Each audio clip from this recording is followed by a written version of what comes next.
यह घटना लगभग 10 साल पहले की है। दिल्ली से सटे एक छोटे से शहर नैमिषनगर में।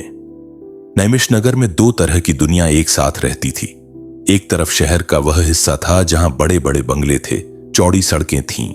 दूसरी तरफ थी शहर की पुरानी बस्ती, जहां छोटे छोटे मकान थे और गलियां संकरी थीं।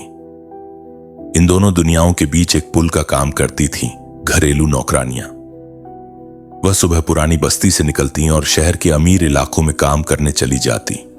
इन्हीं में से एक थी सुशीला। सुशीला की उम्र करीब 45 साल थी। वह पिछले 12 साल से शहर के एक अमीर बिजनेसमैन श्री ओम प्रकाश अग्रवाल के घर काम कर रही थी। अग्रवाल परिवार बहुत बड़ा था। घर में ओम प्रकाश जी, उनकी पत्नी शीतल जी, उनके 2 बच्चे और ओम प्रकाश जी की बूढ़ी मां रहती थीं। सुशीला सुबह 8 बजे आती, पूरे घर की सफाई करती, कपड़े धोती और रसोई में मदद करती। शाम को 6 बजे तक वह सब काम निपटाकर अपने घर लौट जाती। सुशीला अपने काम में बहुत ईमानदार और मेहनती मानी जाती थीं। अग्रवाल परिवार को उन पर पूरा भरोसा था। घर की चाबियां तक उनके पास रहती थीं। सुशीला का अपना परिवार था। उनके पति एक छोटी सी दुकान पर मजदूरी करते थे। उनके 3 बच्चे थे। घर की आमदनी कम थी, लेकिन सुशीला की नौकरी से किसी तरह गुजर बसर हो जाती थी। अग्रवाल परिवार के घर में रोजाना भरपूर खाना बनता था। 5-6 तरह की सब्जियां, दाल, चावल, रोटियां। शाम को कोई ना कोई मिठाई भी बनती। अक्सर खाना बच जाता था। शीतल जी बचे हुए खाने को अगले दिन के लिए रख देती थीं। कभी कभी नौकरों को दे देती थीं। सुशीला को भी कभी कभार बचा हुआ खाना ले जाने की इजाजत थी। सब कुछ बहुत शांति और सामान्यता से चल रहा था। कोई उठापटक नहीं थी, कोई शक या तनाव नहीं था। सुशीला रोज एक समय पर आती, अपना काम करती और चली जाती। यही उसकी दिनचर्या थी। परेशानी की शुरुआत तब हुई जब शीतल जी ने गौर किया कि घर का खाना बहुत जल्दी खत्म होने लगा है। शुरू में उन्होंने सोचा कि शायद बच्चे या बुजुर्ग मां ज्यादा खा रहे हैं, लेकिन जब उन्होंने सबसे पूछताछ की तो पता चला कि ऐसा नहीं था। फिर उन्हें लगा कि शायद सब्जी वाला या किराने वाला सही तोल नहीं दे रहा। उन्होंने दूसरी दुकान से सामान मंगवाना शुरू किया, पर फिर भी हालत वही रही। एक दिन शीतल जी ने सुबह चावल का एक बड़ा बर्तन भरकर रखा। शाम को जब वह रसोई में गईं, तो देखा कि चावल आधे से ज्यादा कम हो गए हैं। उस दिन घर में कोई मेहमान भी नहीं आया था। उन्होंने सुशीला से पूछा, सुशीला, क्या तुमने चावल कहीं रख दिए? बर्तन तो आधा खाली है। सुशीला ने चेहरे पर हैरानी लाते हुए कहा, मैं तो कुछ जानती नहीं दीदी। मैंने तो बर्तन वैसे का वैसे ही छोड़ दिया था। शायद कुत्ते ने खा लिए होंगे, लेकिन घर में कोई कुत्ता नहीं था। शीतल जी चुप हो गईं, लेकिन उनके मन में शक पैदा हो गया। उसके बाद कई दिनों तक छोटी छोटी चीजें गायब होती रहीं। कभी आटे का डब्बा जल्दी खाली हो जाता, कभी दाल कम मिलती, कभी तेल का डब्बा हल्का लगता। शीतल जी ने ओम प्रकाश जी से इस बारे में बात की। ओम प्रकाश जी ने कहा कि यह सब छोटी मोटी बातें हैं, शायद गलती से कहीं रख दिया हो। लेकिन शीतल जी का शक दूर नहीं हुआ। आखिरकार उन्होंने एक योजना बनाई। उन्होंने रसोई की एक अलमारी में आटे के एक डब्बे को चिन्हित कर दिया, उस पर हल्का सा निशान लगा दिया और उसकी मात्रा नोट कर ली। फिर उन्होंने दिन भर उस अलमारी पर नजर रखी। सुशीला को उस दिन बाहर की सफाई में लगा दिया ताकि वह रसोई के अंदर कम आए। शाम को जब शीतल जी ने डब्बा चेक किया तो आटा कम था। उन्हें अब यकीन हो गया कि कोई चोरी कर रहा है। उन्होंने सीधे सुशीला से पूछा, सुशीला, तुम आटा ले जा रही हो क्या? सुशीला ने फिर से मना किया। उसका चेहरा डरा हुआ था, लेकिन वह कुछ बोली नहीं। शीतल जी ने फैसला किया कि अब वह चुप नहीं बैठेंगी। उन्होंने अगले दिन अपने एक रिश्तेदार को, जो पुलिस में था, यह बात बताई। रिश्तेदार ने सलाह दी कि सुशीला के बैग की तलाशी ली जाए जब वह शाम को जाने लगे। शीतल जी को यह बात ठीक नहीं लगी, लेकिन वह चोरी रुकवाना चाहती थी। अगले दिन शाम को जब सुशीला जाने लगी तो शीतल जी ने उससे कहा, सुशीला, 1 मिनट रुको, मुझे तुम्हारे बैग में एक दवा रखवानी है। सुशीला ने बैग दे दिया। शीतल जी ने बैग खोला। अंदर सुशीला के कपड़े, एक पुराना पर्स और एक डब्बा था। डब्बे में आटा भरा हुआ था, वही आटा जो घर का था। ये देखते ही शीतल जी का गुस्सा फूट पड़ा। उन्होंने सुशीला को डांटना शुरू कर दिया। 12 साल से तुम्हें इज्जत दे रहे हैं, तुम यह चोरी करती हो, तुम्हें शर्म नहीं आती? सुशीला सिर झुकाए खड़ी रही। उसकी आंखों में आंसू थे, वह कुछ बोल नहीं पा रही थी। ओम प्रकाश जी भी आ गए। उन्होंने फैसला सुनाया, हम तुम्हें अब नहीं रख सकते, तुम चोर हो, हम पुलिस को बुलाएंगे। यह सुनकर सुशीला घबरा गई, वह रोने लगी। उसने हाथ जोड़कर कहा, माफ कर दीजिए साहब, मैं फिर कभी नहीं करूंगी, मेरे बच्चों का ख्याल कीजिए। लेकिन ओम प्रकाश जी नहीं माने। उन्होंने पुलिस को फोन कर दिया। पुलिस आई और सुशीला को उसके बैग के साथ ही पुलिस स्टेशन ले गई। यह खबर पूरे इलाके में आग की तरह फैल गई। लोग हैरान थे। वही सुशीला जिस पर सबको भरोसा था, वह चोर निकली। लोगों ने उसकी निंदा शुरू कर दी। पुलिस स्टेशन में सुशीला का बयान दर्ज किया गया। उसने अपना अपराध स्वीकार कर लिया। उसने कहा कि वह पिछले 6 महीने से घर से खाने का सामान चुरा रही थी। लेकिन जब उससे पूछा गया कि वह यह सामान क्यों चुरा रही थी, तो वह चुप हो गई। उसने कोई जवाब नहीं दिया। पुलिस ने मामले को साधारण चोरी का मामला माना। उन्होंने सुशीला को जमानत पर छोड़ दिया। लेकिन ओम प्रकाश जी चाहते थे कि सुशीला को सख्त सजा मिले। उन्होंने पुलिस पर दबाव डाला कि वह सुशीला के घर की तलाशी ले। उनका शक था कि सुशीला और भी चीजें चुरा कर ले गई होगी। पुलिस ने सुशीला के घर जाने का फैसला किया। सुशीला का घर शहर की पुरानी बस्ती में था, एक छोटा सा कमरा जिसमें पूरा परिवार रहता था। जब पुलिस वहां पहुंची तो सुशीला के पति और बच्चे घर में थे। वे सब डरे हुए थे।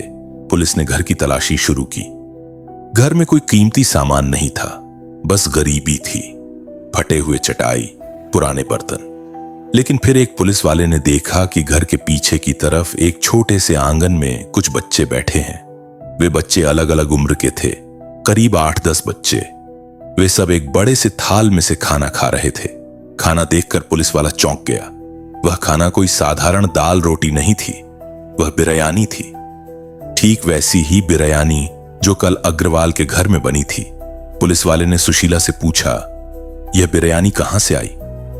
सुशीला ने फिर सिर झुका लिया। तभी उन बच्चों में से एक करीब 10 साल की एक लड़की बोली, सुशीला मौसी हर दिन हमें खाना लाती है, हमारे मां बाप नहीं है, हम सब यहीं सड़क पर रहते हैं। मौसी ने कहा है कि हम किसी को न बताएं। यह सुनकर पुलिस वाला हैरान रह गया। उसने और बच्चों से पूछा। सबने एक ही बात कही, सुशीला पिछले 6 महीने से उन सड़क पर रहने वाले बेसहारा बच्चों को खाना खिला रही थी। वह हर दिन अग्रवाल के घर से थोड़ा थोड़ा खाना चुरा कर लाती और इन बच्चों को दे देती। पुलिस ने सुशीला से फिर पूछताछ की। इस बार सुशीला ने सच्चाई बता दी। उसने कहा, हां, मैं चोरी करती थी, लेकिन मैं उस खाने को बेचने नहीं जाती थी, मैं उन बच्चों को खिला देती थी। 6 महीने पहले मैंने देखा कि हमारे मोहल्ले के पास एक पुलिया के नीचे कुछ बच्चे रहने लगे हैं। उनके मां बाप नहीं हैं, वे भीख मांगते हैं। कभी कभी कुछ खाने को नहीं मिलता। मेरे मन में दया आ गई। मैंने सोचा, मेरे साहब के घर तो खाना बच जाता है, कभी फेंक भी दिया जाता है, तो क्यों ना थोड़ा सा ले जाकर इन बच्चों को पेट भर दूं। मैं जानती थी कि यह गलत है, लेकिन मैं चाहकर भी रुक नहीं पाई। सुशीला ने यह भी बताया कि उसने कभी कोई कीमती सामान नहीं चुराया, सिर्फ खाना चुराया, वह भी उतना ही जितना उन बच्चों के लिए जरूरी था। उसने अपनी तनख्वाह से कभी कभी दूध या फल भी उन बच्चों के लिए खरीदे थे।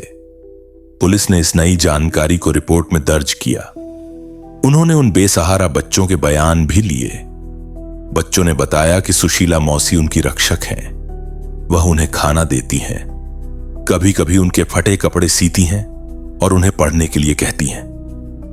जब यह बात ओम प्रकाश जी तक पहुंची तो वह भी सोच में पड़ गए। उन्हें सुशीला की मजबूरी समझ आई, लेकिन चोरी तो चोरी थी। कानून के हिसाब से यह एक अपराध। अब सच्चाई पूरी तरह सामने आ चुकी थी। अपराध था चोरी, घर के खाने का सामान बिना इजाजत ले जाना। यह अपराध लगभग 6 महीने तक चला था। अपराध का स्थान था ओम प्रकाश अग्रवाल का निवास स्थान। पीड़ित थे ओम प्रकाश अग्रवाल और उनका परिवार, जिनका सामान चुराया गया। आरोपी थी सुशीला, घरेलू नौकरानी। शक सबसे पहले तो किसी पर नहीं गया। फिर धीरे धीरे सुशीला पर गया। जांच की शुरुआत परिवार द्वारा पुलिस को सूचना देने से हुई। पुलिस ने सुशीला को पकड़ा और उससे पूछताछ की। सबूत के तौर पर उसके बैग में चोरी का सामान मिला, लेकिन असली सबूत तब मिले जब पुलिस ने सुशीला के घर का दौरा किया और उन बेसहारा बच्चों को खाना खाते देखा। सच्चाई सामने आई सुशीला के स्वीकारोक्ति और बच्चों के बयान से। अदालत में मामला पहुंचा। सुशीला ने अपना अपराध स्वीकार किया, लेकिन जज ने इस मामले की विशेष परिस्थितियों को ध्यान में रखा। जज ने सुशीला की मंशा को समझा। उसने देखा कि सुशीला ने चोरी का माल अपने लिए या बेचने के लिए नहीं, बल्कि गरीब बच्चों को खिलाने के लिए इस्तेमाल किया था। फैसला सुनाते हुए जज ने कहा, कानून की नजर में चोरी चोरी है, लेकिन न्याय सिर्फ कानून की किताब से नहीं, मानवता की भावना से भी मिलता है। जज ने सुशीला को सजा के बजाय समाज सेवा का आदेश दिया। उसे निर्देश दिया गया कि वह अगले 1 साल तक सरकार द्वारा मान्यता प्राप्त एक अनाथालय में सप्ताह में 3 दिन सेवा करे। साथ ही उसे यह शर्त दी गई कि वह भविष्य में किसी भी तरह की चोरी नहीं करेगी। ओम प्रकाश जी ने भी सुशीला के खिलाफ मामला वापस ले लिया। उन्होंने सुशीला को दोबारा नौकरी पर रखने से तो मना कर दिया, लेकिन उसे कुछ आर्थिक मदद जरूर की। उन्होंने उन बेसहारा बच्चों के लिए एक छोटी सी धर्मशाला बनवाने में मदद का वादा किया। इस घटना का पूरे नैमिष नगर पर गहरा असर पड़ा। लोगों ने सुशीला की निंदा करना बंद कर दिया, बल्कि कई लोग उसकी हिम्मत और दया की प्रशंसा करने लगे। कई परिवारों ने अपने यहां बचे हुए खाने को गरीबों में बांटना शुरू कर दिया। शहर में एक छोटा सा समूह बना जो हर रविवार को गरीब बच्चों को खाना बांटता था। सुशीला अब एक दूसरे घर में काम करती है। वह अब चोरी नहीं करती, लेकिन हर शाम वह अपने घर से थोड़ा सा अतिरिक्त खाना बनाती है और उन्हीं बच्चों में बांट देती है जिनकी वह देखभाल करती आई है। उसके अपने बच्चे भी अब बड़े हो गए हैं और उन्हें अपनी मां पर गर्व है। यह कहानी एक सवाल छोड़ जाती है, क्या दया और सेवा का भाव किसी गलत काम को सही बना देता है? कानून और नैतिकता के बीच की इस पतली रेखा पर हर किसी का अपना नजरिया हो सकता है। सुशीला ने गलत किया, यह तो तय है, लेकिन उस गलत का मकसद कुछ बच्चों की भूख मिटाना था। शायद कभी कभी इंसानियत कानून से बड़ी हो जाती है, और शायद हमें उन कानूनों पर भी सोचना चाहिए जो एक भूखे बच्चे और उसकी भूख मिटाने वाले के बीच खड़े हो जाते हैं। एक नौकरानी ने खाना चुराया, यह अपराध था, लेकिन उसने वह खाना गरीब बच्चों को खिलाया, यह मानवता थी। और कभी कभी मानवता के आगे अपराध की परिभाषा भी झुक जाती है।